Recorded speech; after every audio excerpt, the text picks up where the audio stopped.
As a fifth generational musician whose family has deep ties to the bluegrass scene, how do you think education has evolved from the beginning of those early days to now, and why is it so important to maintain that synergy? Well, education, it's the backbone, of course, of our industry at some point. But as we were speaking earlier, some of the first things to go in our education systems when funding and things is not there is music programs and things of that nature. So I think it's very, very important today. And as it's evolved through the years, it's being misplaced. It's being laid down, which over time, dwindles down to nothing. So we actually want, and we have a nonprofit organization we founded, Bluegrass Entertainment Inc., where that we just donated to the city of Louisville $10,000 for the music and arts program ourselves. So I think it's very important to give the young people an opportunity at an early age, because otherwise, once you get on up out of high school and things of that nature, you got to go to work, you got to put a roof over your head and things of this nature. So in the early time is the time to reach the young people. And as we're successful along, we want to try to pass along that to the younger generation and educate them in a way that, hey, I can do that, or I could be a songwriter, or I could do this. So we think it's very important, and youth's where it's at. Youth's where it's at actually for everything in life. Who's going to work at the factory in 20 years? It's going to be the youth. So it's the same way with the music factory, if you will. Who's going to be the stars of tomorrow? Absolutely. What age group do you think needs the most, TLC, so to speak, with regards to funding? Is it more the elementary schools? Is it more the middle schools? Where do you think the most formative years to, enable a musical education begin that need this? Well, you don't want to get too young where that they don't understand.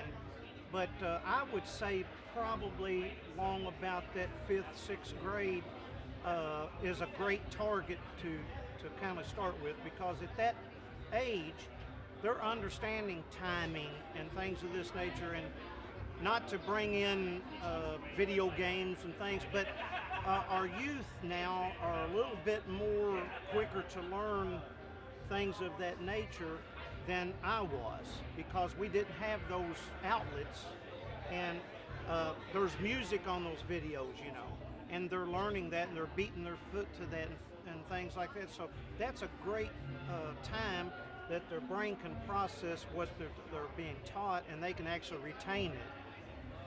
And you've been working with the mayor's office, right, to bring, to help bring music into the schools. So how has that been going, and have you all been making progress with that? Because I know there's been some budget cuts. And Yes. Well, I've done that for around 20 years, and it was a program that we helped implement into Louisville, and it was primarily going into educational facilities, even colleges, besides just general county schools and things of that nature, and even seniors and things of that nature, going in and educating on music. Now, we have 6 generations in my family, so it kind of starts with that, because we go back and predate so much music in 6 generations. And my grandfather worked with the original Carter family in the 20s. So that's some of your first recordings, the Bristol sessions and things in that era. So the venues and stuff even then were pie suppers and molasses bowlings and bean stringings. There wasn't events like this. So now's a great time, as this comes full circle, for young people to get involved with this kind of music. And what we like to do as well in that program, with the mayor's program that we helped start, it's since gone away too due to budget. So, and unfortunately that's happened across the country even pre-COVID. So what we try to do when we implement a program is go in, and I may gather a sponsor that will donate instruments I've endorsed Yamaha and different ones through the years, and maybe some of them will donate into that program. And then we're liable to go into a facility where some of the children are mentally or physically challenged, but they can still make music. And there needs to be more fuel there, if you will, to help those children, because some of the most talented people in the world don't even have hands. Music in their mind. They can come up with songs that other people can't. There's just so many different avenues you could go there with that. But I feel it's really vital that we keep that going. And from a mental health standpoint, being able to express yourself through art and through music, it seems like it's an incredibly important and powerful way for help, especially for what you just said. Well, it is, because that is an outlet. That is the outlet. And when I'm singing a song for an audience, I'm pouring my heart out in that song. And I'm hoping that song, as an entertainer, let me say this, I'm hoping that that person out there that is patting their foot, I'm reaching. And and maybe I sing a sad song and I get a tear. It's a spiritual thing almost. Music has a spirit. If you don't believe it, go to a ball game sometime. And when they score a touchdown, people come alive. And that's what music does. It can take you places without you leaving a wheelchair. It can take you on a journey. It can take you to your future. It can help you visit the past. It's amazing. And, it's a gift. And to help someone with that gift to be all they could be, that's a reward in itself. It seems like music education is just as important as math and science in that regard. Well, I think it is, absolutely, 100%, because again, it's a creative market. And then look at all the aspects of music. Nowadays, it's not just a guitar or a bass. It's all the social media and all the placement and everything everything you see here. It's all a part of the music business. So someone that can't even carry a tune could produce this, but yet they're in the music business. So we need all that, and the more artists that we can get geared towards that to help our future, I think that's a positive. That includes even down to songwriting itself. Well, you can't have a song without a songwriter, There's no doubt about it. So it goes just beyond traditional instruments. It's the whole thing. It is. Well, there's some people that, you mentioned it, they express themselves. And I've been a songwriter for my whole career. 90% of what we do is original material. So it comes from experiences. And in the last few years, there's been a lot of people talking about mental health and things of that nature. And a lot of them are doing it in song because they can reach people that way. That maybe if they need to go see someone for help, maybe they won't go, but maybe they'll hear something. And then it will put hey, well, that star or this person, they have issues too. So I can do this and I can do that. So that's what we want to express is just the future of that. And what really, in essence, is that, and you said it best, it's a way for them to express themselves. But if they don't get the opportunity, then they can't. And that's not good. How has the advocacy been with the mayor's office? They seem to be in support of the message. Oh, absolutely. Like I said, for 20 years we had it, and then we changed mayors. Now keep in mind, Louisville is the 16th largest city in the United States. So it's not a small town. So as the town gets bigger, other things get implemented in too. So eventually it's like this table, something's going to fall off. And that program met its fall there recently. But however, we've had enough success with it that it's still continuing throughout the city.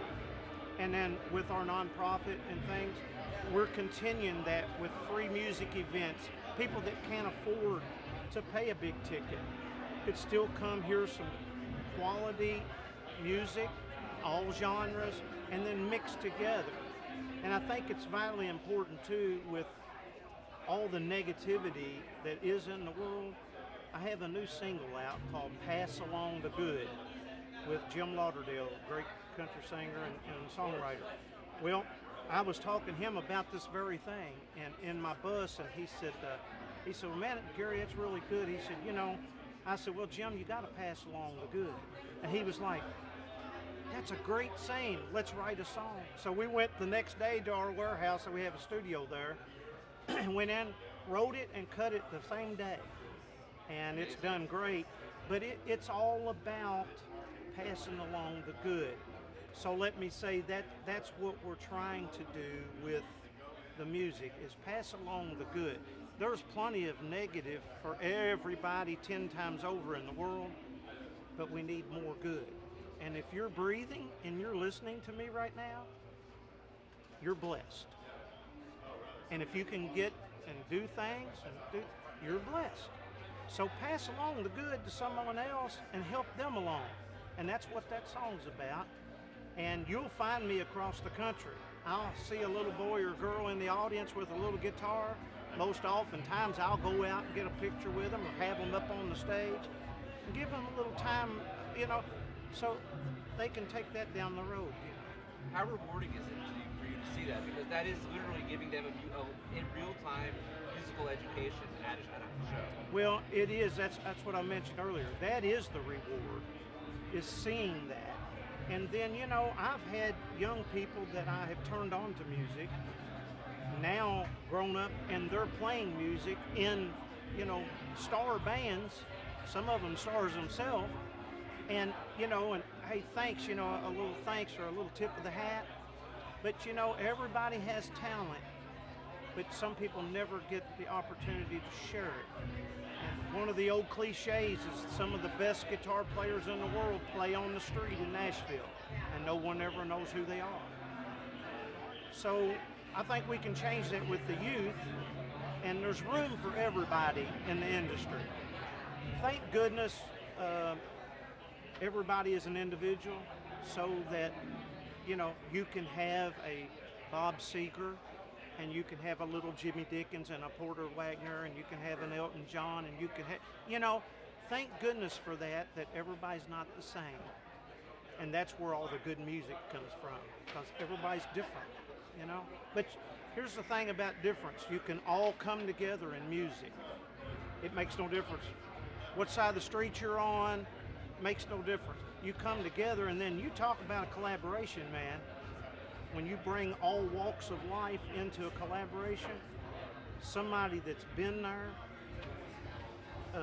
whether they've been on Skid Row, whether they were born in the military, bring it all together and collab with them. You talk about making some cool music, Would you like to see some of those programs updated for 2022? Because I feel like I would. I was going to say, a lot of these programs seem, just from an outsider standpoint, outdated in some regards. That if they are updated and they are modernized, then Right. maybe that will help convince governments that they are a vital part of Yes. a child's life.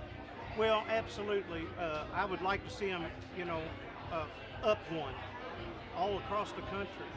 There's different organizations that offer those programs, music-oriented programs, everybody from the Recording Academy down, which we're members of. But, each organization within themselves can put together and implement a program like that in their local market, just their local market.